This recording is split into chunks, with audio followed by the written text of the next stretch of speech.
नमस्कार। आज मैं फिर आपके सामने अपराध की एक और घटना लेकर आया।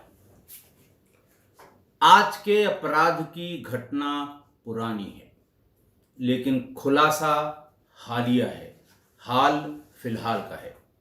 प्रांत है बिहार, जिला है सीतामढ़ी। सीतामढ़ी में एक थाना है पुपरी। पुपरी के गांव हरदिया से 29 अप्रैल 2022 को एक महिला लड्डू देवी, पति का नाम शशिनाथ झा, वो उपस्थित हुई और उन्होंने ये बताया कि मेरा 24 साल का बेटा आशीष झा 27 अप्रैल 2022 को दिल्ली से घर वापस आते समय दरभंगा में उतरा। मुझे फ़ोन किया शाम को कि मैं 4 बजे फ़ोन किया कि मैं दरभंगा पहुंच गया हूं, जल्दी घर पहुंच जाऊंगा। माँ ने बताया कि मैं घंटों इंतज़ार करने के बाद मैंने सोचा कि शायद बस नहीं मिली या आने जाने का साधन नहीं मिला। मैंने फिर फ़ोन किया तो फ़ोन स्विच ऑफ आया। मैंने सोचा शायद लंबी दिल्ली से यात्रा करके यहाँ तक आया है, बैटरी डाउन हो गई हो। पूरी रात इंतज़ार किया। अगले दिन दोपहर बाद मैं और मेरे पति, हम दोनों लोग दरभंगा बस अड्डे तक पहुँचे, रेलवे स्टेशन या बस अड्डा जहाँ से उसने फ़ोन किया था। और वहाँ से सीतामढ़ी के उस अपने गांव हरदिया आने के जो पॉपुलर रास्ते हैं, उन सब को अच्छी तरह से देखा। जहाँ जहाँ बसें या सवारियाँ रुकती हैं, वहाँ दुकानदारों से पूछा, सारी कोशिश, सारा प्रयत्न कर लिया, लेकिन बेटे आशीष झा का कोई पता नहीं लगा। थाने वालों का जो ये रटा रटाया जवाब है, अरे भाई देखो कहीं चला गया होगा, दोस्तों के साथ होगा। ज़्यादा आप जोर दीजिए कि अरे नहीं साहब ऐसे कोई दोस्त नहीं है, दोस्त भी होते, मोबाइल क्यों ऑफ होता। तो उसका जवाब है कि ज़रूर किसी न किसी लड़की के साथ होगा। लड़की गायब हो जाए तो फौरन ये कहेगी पुलिस कि फिर से देखो किसी से यारी दोस्ती या इश्क मोहब्बत में भाग गई होगी। बहरहाल पुलिस ने उन्हें टाल दिया। तीसरे चौथे दिन वो फिर पहुंचे। फिर उन्होंने कहा कि अरे भाई किसी लड़की के साथ जाएगा तो मोबाइल फ़ोन ऑन रखेगा क्या? रोज़ रोज़ चले आते हो मुंह उठा के, जाके ढूंढो, आ जाएगा भी हफ्ते 10 दिन में। हफ्ते हो गए, 10 दिन हो गए, महीने हो गए, फिर महीनों गुजर गए। थाने से इस तरह से झुड़की मिलने के बाद वो एसडीओपी के कार्यालय गए। वहाँ उन्होंने बातचीत की। एसडीएम डिप्टी कलेक्टर के यहाँ गए, फिर उसके बाद एसपी के यहाँ गए, फिर डिस्ट्रिक्ट मजिस्ट्रेट के पास गए, वकीलों के पास गए।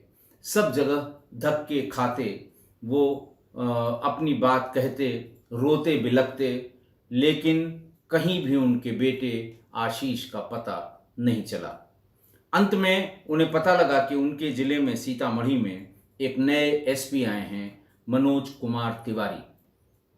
लिहाजा उन्होंने ये डिसाइड किया कि नए सिरे से एक बार फिर एसपी साहब के पास जाकर अपनी इस व्यथा को दोहराएंगे। सवेरे पहुंच गए। मिलने वालों की लाइन लगी थी। आप जानते हैं कहीं भी मिलने वालों में जो बेचारा जिसका कोई नहीं है, वो लाइन लगाकर या कुर्सी पर आगंतुक कक्ष में बैठा रहता है और इसी बीच वीआईपी मिलने वाले धड़ाधड़ मिलते रहते हैं। दोपहर बाद 2 बजे के आसपास इनका बेचारों का नंबर आया। पहुँचे।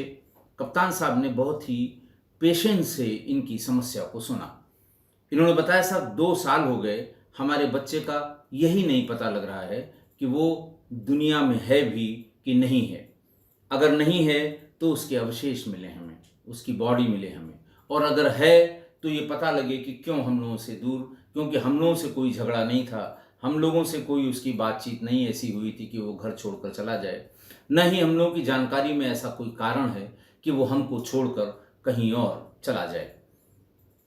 बात को बहुत गंभीरता से सुनने के बाद उन्हें अपने कक्ष में ही एसपी सीतामढ़ी ने बिठाया और फ़ोन करके थाना पुपरी के थानाध्यक्ष से बात की कि क्या वजह है, क्यों ऐसा नहीं हो पाया, क्या उन लोगों का टेक है इस पर, क्या उनकी समझ है इस पर।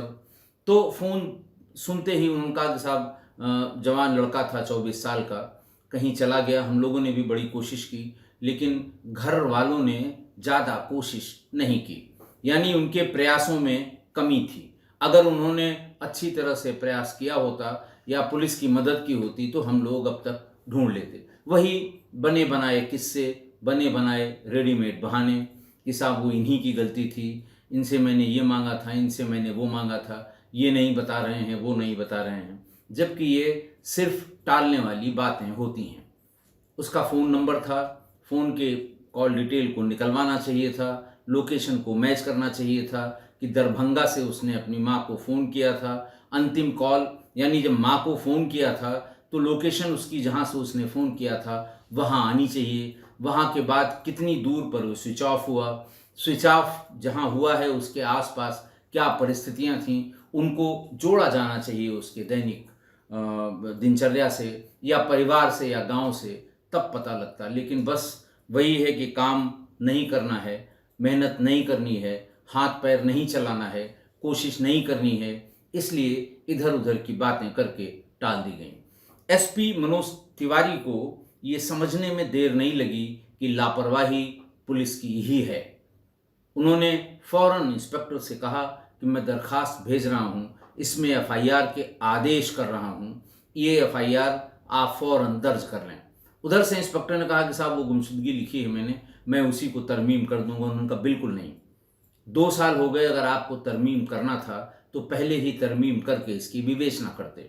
अगर आपने कुछ नहीं किया है तो आज जो एप्लीकेशन मेरे समक्ष आई है मैं उस पर एफआईआर करने के आदेश कर रहा हूं और उस पर फौरन आदेश करके विवेचना शुरू करिए। कोई दिक्कत हो हमें बताइए, कोई टेक्निकल सपोर्ट की आवश्यकता हो हमें बताइए, हम प्रोवाइड करेंगे। लेकिन ये बहुत ही खराब बात है, बहुत ही गलत बात है कि 2 साल से किसी बच्चे के परिजन दौड़ रहे हैं, चक्कर लगा रहे हैं और अब तक एफआईआर भी नहीं हुई है। फिर 18 फरवरी 2024 को शशिनाथ झा के बेटे के अपहरण की प्रॉपर एफआईआर थाने पर लिखी गई। पुलिस ने अपना काम शुरू किया और एसपी ने भी इतना पेन लिया कि हर दिन इस केस की विवेचना की अपडेट लेते रहे। पुलिस ने वही शुरू किया। हालांकि 2 साल पुरानी सीडीआर मिलने में थोड़ी सी दिक्कत होती है, क्योंकि सीडीआर का डाटाबेस भी इतना भारी भरकम होता है कि रिट्रीव करके, मंगा के और फिर स्टडी करना थोड़ा मुश्किल होता है। असंभव नहीं है, लेकिन मुश्किल होता है।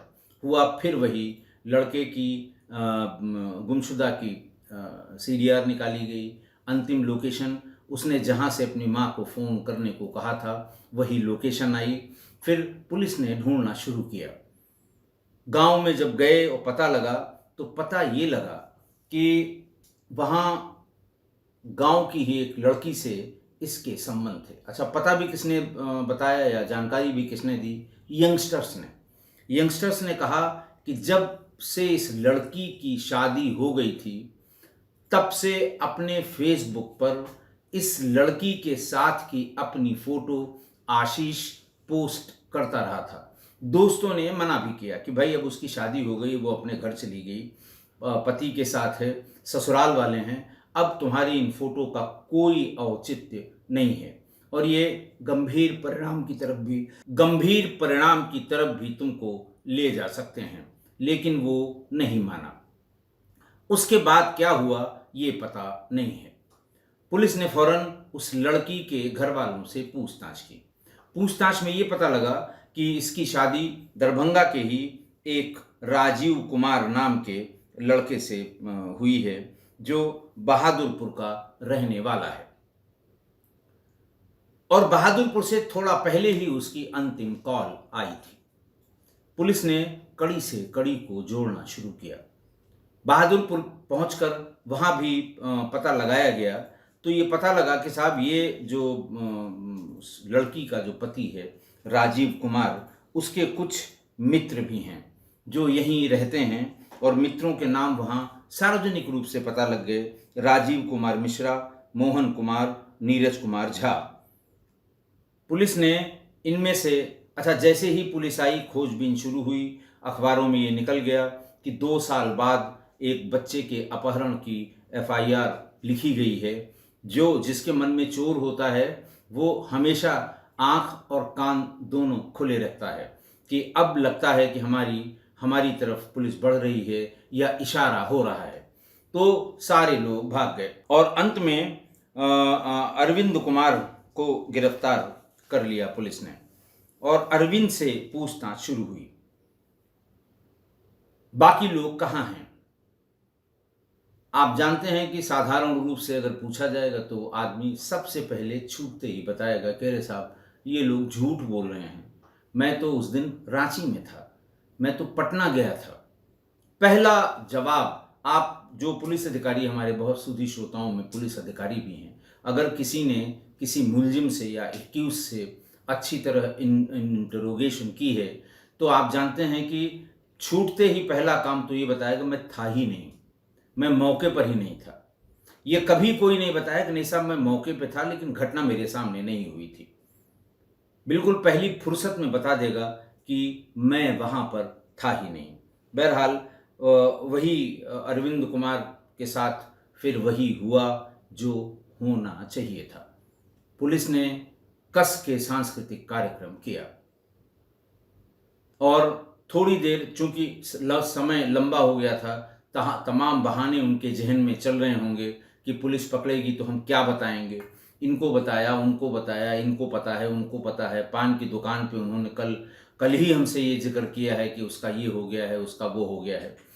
इस तरह की किस्से कहानी सुनते सुनते जब पुलिस ने बड़े वाद्य यंत्रों का प्रयोग किया तो फिर उसने कहा साहब अब मैं सब सही सही बताता हूँ। फिर उसने पूरी बात बताई। उसने ये बताया कि राजीव हम लोगों के मित्र हैं। राजीव की शादी वहीं हरदिया गांव में जिस लड़की से हुई थी उसका किसी लड़के, यानी इसी लड़के आशीष झा से कोई पुराना संबंध रहा होगा। शादी हो गई, लेकिन शादी होने के पहले कभी उसने उस लड़की की या उस लड़की के साथ की कोई फोटो पोस्ट नहीं की थी। लेकिन शादी होने के तुरंत बाद से वो उस लड़की की, गांव की ही लड़की थी, साथ में उठना बैठना था, तमाम जगह उसने फ़ोटो खींची, कुछ अंतरंग फ़ोटो भी खींची, उसको फेसबुक पर शेयर करना शुरू कर दिया। राजीव ने हम लोगों से संपर्क किया कि भाई इसका कैसे इंतज़ाम किया जाए, अगर हम इसका इंतज़ाम नहीं करेंगे तो ये हमें समाज में बदनाम कर देगा। अभी हम ही लोगों को पता है कि ये फ़ोटो फेसबुक पे चल रही हैं, कल को और लोगों को पता लगेगा, मेरी बदनामी होगी। अरविंद ने बताया कि हम सभी दोस्तों ने मिलकर समझाया कि उस लड़के से बात करते हैं, उस लड़के को समझाते हैं या लड़के के घर वालों से बात करते हैं कि अब लड़की की शादी हो गई है, उसका ये सब करना सर्वथा अनुचित है। लेकिन राजीव इस बात पर राजी नहीं हुआ। उसने कहा कि मैं उस गांव के कुछ लड़कों को जानता हूं जो उसके संपर्क में हैं, मैं उनसे बात कर लूँगा और तुम्हें लोकेशन बताता रहूँगा। जब भी वो गांव के बाहर मिल जाए या कहीं इधर आए या उसको मैं उसी लड़के के जरिए दरभंगा बुलवा लूँ तो फिर उसका यही काम तमाम हो जाना चाहिए। और फिर यही हुआ। उस लड़के की दिल्ली से घर आने की सूचना मिल गई, जिससे उसकी बात हुई थी। कॉल में वो है और पुलिस ने उससे पूछताछ की थी तो उसने यही बताया था कि साहब मुझसे अरविंद ये कांस्टेंट टच में थे कि वो कब आता है हमें बताना, हम लोगों को कुछ बातें उससे करनी है। क्या बात करनी है ये अरविंद ने और उनके साथ के लोगों ने कभी नहीं बताया था। मैंने बताया कि वो आया है, दरभंगा उतरेगा और दरभंगा से फिर फला चौराहे से या फला जगह से गाड़ी लेके गांव अपने हरदिया तक आएगा पुपरी के। उसने ऐसा ही किया। जब वो वहां पर उतरा तो इन लोगों में से एक जो उसे पहचानते थे उसे पहचान लिया।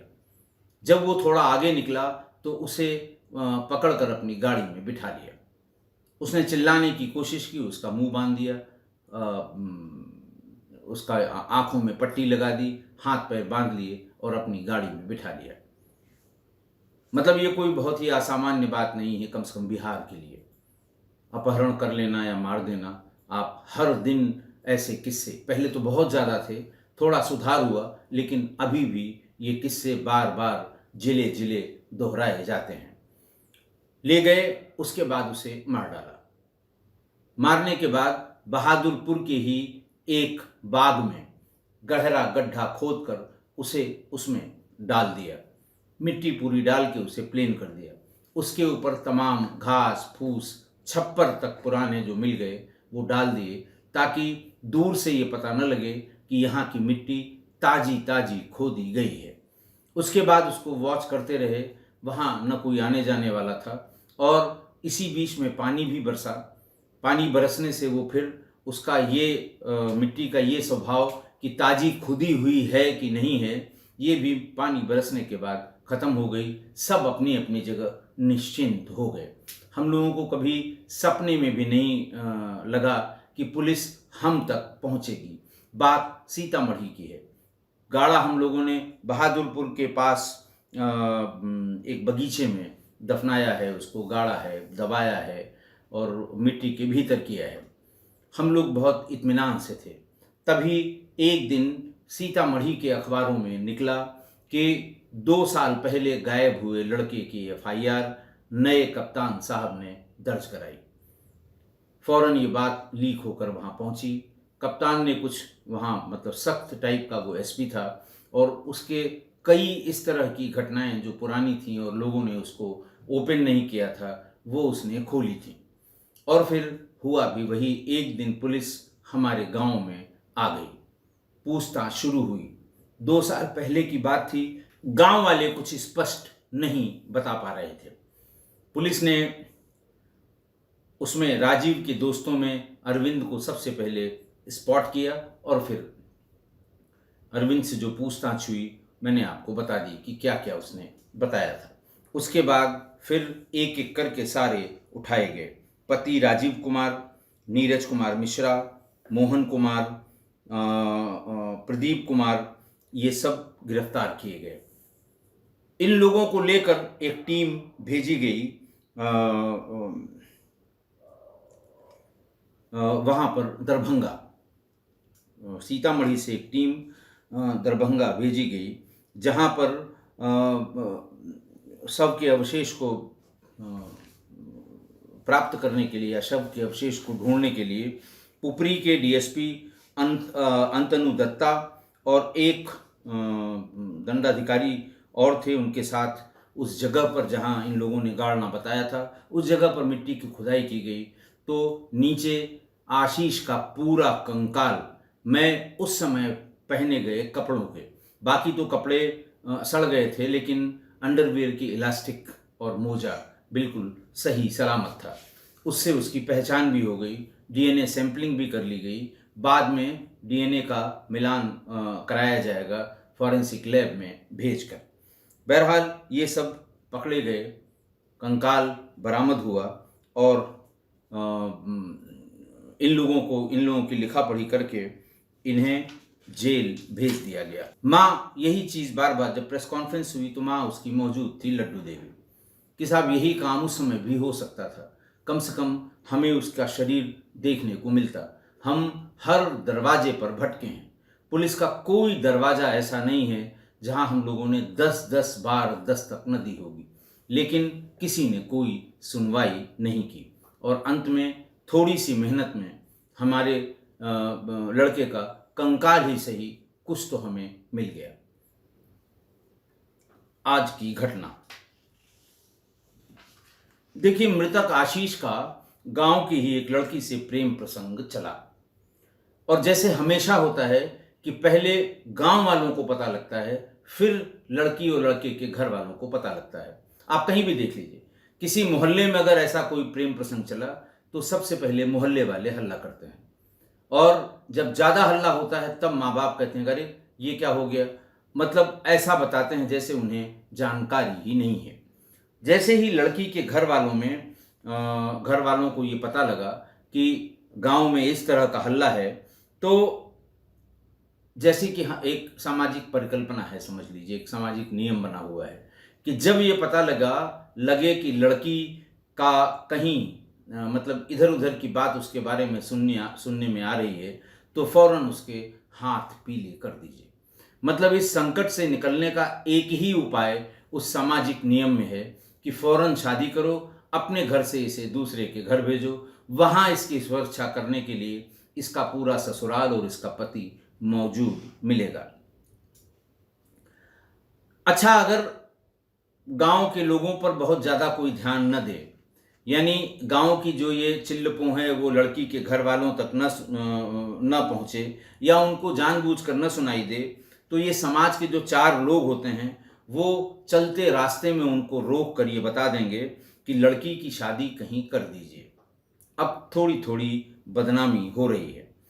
और इस नियम में या इस परिकल्पना में कि लड़की के बारे में कुछ भी सुनिए तो हाथ पांव पीले करके फौरन शादी कर दीजिए, इसमें इसकी कोई गुंजाइश नहीं है कि लड़की या लड़के से कोई पूछताछ की जाए कि भाई ये बात चल रही है, इसमें कितनी सच्चाई है, कितनी गहराई है, तुम लोगों का कितना इन्वॉल्वमेंट है, तुम लोग क्या चाहते हो। इसकी कतई कोई गुंजाइश नहीं है। कोई नियम या उपबंध इस सिलसिले में नहीं है। जहाँ तक समाज के इस नियम का सवाल है कि लड़की के बारे में कुछ भी सुनाई पड़ जाए, हाथ पीले करो, फौरन उसको ससुराल भेज दो। तो इस तरह का कोई प्रोविज़न ही नहीं है। मतलब लड़के का लड़की की तरफ देख लेना ही गंभीरतम अपराध की श्रेणी में आ जाता है। वो समाज जो बदल तो रहा है, लेकिन अभी भी बहुत कुछ बदलना बाकी है। अगर लड़की वाले दबंग हुए, मान लिया कोई हल्ला सुगबुगाहट, कोई किस्सा कहानी तैरने लगा गांव में या शहर में, तो अगर लड़की वाले दबंग हैं तो लड़के को निश्चित रूप से महीने 2 महीने में निपटा देंगे। और अगर लड़के वाले दबंग हैं एक तो वो निपटा देंगे, और लड़की वालों को ये पता लग जाए कि दबंग हैं लड़के वाले, तो फौरन मतलब तत्काल प्रभाव से शादी ढूंढ के उसकी शादी तय कर देंगे ताकि वो गांव से दूर हो जाए। अच्छा, ये सारी जो सामाजिक परिकल्पनाएं हैं कि साहब शादी ही एकमात्र उपाय है, शादी ही एकमात्र जरिया है ऐसी बदनामी से दूर रहने का। अब ये परिकल्पना और ये सिद्धांत, इसकी खोज कब हुई और कब से ये अलिखित सामाजिक सिद्धांत लागू हुए, इसका इतिहास और कानून के किताबों में कोई जिक्र नहीं है कि आखिरकार ये शुरू कब से हुआ। कि भाई लड़की के बारे में आप कुछ भी सुन लीजिए कि आज फलां के साथ वो रास्ते में दिखाई पड़ी, या ये सुन लीजिए कि फलां लड़के के साइकिल से लड़का जा रहा था तो बगल में ये भी साइकिल चलाते हुए जा रही थी, चाहे दोनों ने एक दूसरे की तरफ देखा भी न हो, लेकिन अगर ये कान तक पहुंची लोगों के तो शादी ढूंढना शुरू कर देंगे। तो इस आज की घटना में ही जैसे ही लड़की के घर वालों को पता लगा तो उन्होंने पूरी ताकत लगाकर जल्दी से जल्दी शादी तय कर दी और घर से विदा कर दिया। आशीष के पैरों तले जमीन खिसक गई और नीरज जी की वो पहली और अति प्रसिद्ध जो कविता है वो बिल्कुल फिट बैठती है इस अपराध की इस सीन पर या अपराध के इस घटना चक्र पर कि कारवां गुजर गया गुबार देखते रहे और हम लुटे पिटे वक्त से पिटे पिटे दाम गांठ के गवां बाजार देखते रहे कारवां गुजर गया गुबार देखते रहे। देखिए, नीरज जी के बारे में चूँकि बहुत बड़े कवि थे, पद्म विभूषण थे, उनके गाने सदाबहार गाने आज भी फिल्मों के जो उनके गाने हैं वो आज भी सबसे कर्णप्रिय और सबसे मीनिंगफुल गाने माने जाते हैं। और उनका जो ये दर्द था, उनका जो जब वो उनको भी अपनी जवानी में किसी से प्यार हुआ होगा, घर के सामने ही रहने वाली वो लड़की थी और एक दिन बारात आई, नीरज जी छत से निहारते रहे। अगले दिन डोली चलती थी, अगले दिन उसकी विदाई डोली में होने लगी। नीरज जी अपनी छत से देखते रहे और फिर उसके बाद उन्होंने ये अपनी पहली कविता, पहली कृति उनकी कि कारवां गुजर गया गुबार देखते, आज भी उतना ही प्रसिद्ध है। ये नीरज का दर्द था। और अगर उनके दर्द को, ये आप कविता अगर पूरी पढ़ेंगे तो एक एक शब्द हजार हजार मायने लेकर आप इसको पढ़ेंगे तो आप अपने आप को किसी न किसी से रिलेट जरूर कर लेंगे। और इसी कविता ने, उनकी इसी रचना ने नीरज को नीरज बना दिया और ऐसा नीरज बनाया उनको कि आज तक उनकी मृत्यु के बाद दूसरा नीरज या उनके जीवन काल में दूसरा नीरज पैदा ही नहीं हो पाया। आशीष या आज की नौजवान पीढ़ी के कोई लड़के हैं, उनमें इतना पेशेंस नहीं है जो नीरज ने दिखाया था कि वो घर के भीतर महीनों सालों कैद रहे और लिखते रहे। एक के बाद एक उनकी ऐसी कविताएं हैं कि आप पढ़ेंगे, आप दर्द, असहनीय दर्द आपको होगा जब वो आप पढ़ेंगे और उनको ध्यान रखेंगे कि उनके सामने जब ये हुआ होगा तो वो कैसा महसूस कर रहे होंगे।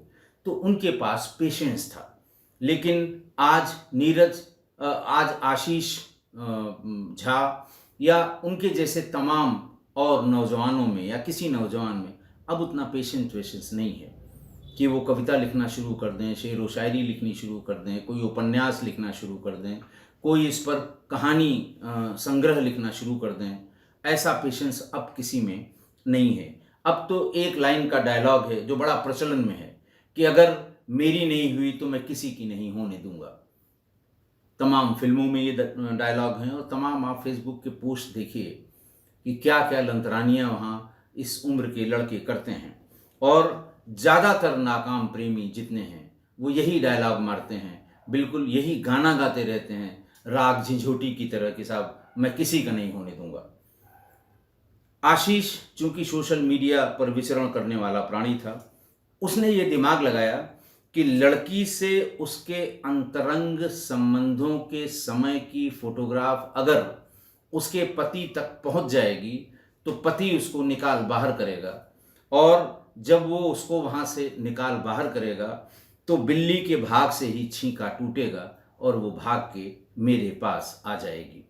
मतलब ऐसे ऐसे हवा हवाई ख्याली पुलाव पकाने वाले इस नौजवान पीढ़ी का भगवान ही मालिक है कि ये सोचना कि अगर उस तक पहुंच जाएगी तो वो फौरन उसको धक्का देके बाहर कर देगा और फिर हमारा काम बन जाएगा। वो कहाँ जाएगी इसके बाद, मेरे पास ही आएगी।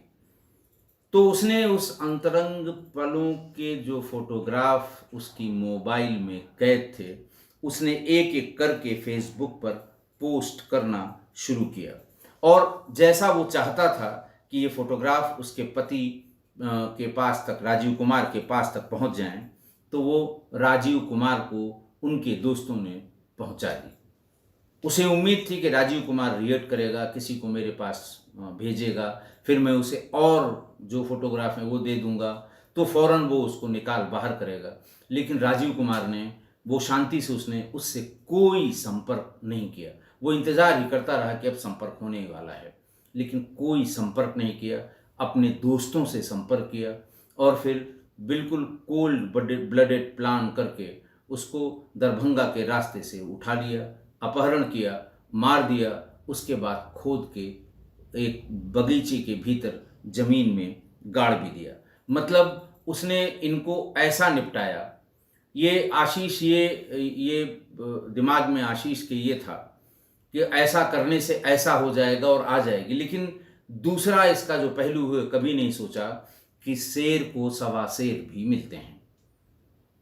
और वही हुआ। सवा शेर ऐसा मिला कि आशीष के घर वालों को 2 साल तक बॉडी तो क्या हड्डी भी नसीब नहीं हुई आशीष की। ऐसा निपटाया। तो मेरा ये कहना है कि वैसे तो ये वाला रोग जो है बड़ा गंभीर और असाध्य रोग है। जिसने इसको पाल लिया, यानी रोग को पाल के उसको पलने बढ़ने और पुष्पित पल्लवित होने दिया, उसका हश्र बहुत अच्छा नहीं हुआ। एक तो ये रोग पालिए नहीं। अगर ये रोग आप में आ ही गया या आपने पाल ही लिया तो पेशेंस रखना होगा और शांत चित्त से इस तरह के मामलों में विचार करना चाहिए, कभी तेजी नहीं पकड़नी चाहिए, कभी ये नहीं सोचना चाहिए कि मैं ये सोच रहा हूँ तो यही होगा, कभी नहीं सोचना चाहिए। मैं फिर कह रहा हूँ कि शेर को सवा शेर मिलने में समय नहीं लगता। आशा है आप मेरी इस बात से सहमत होंगे। आज के लिए इतना ही। बहुत बहुत धन्यवाद।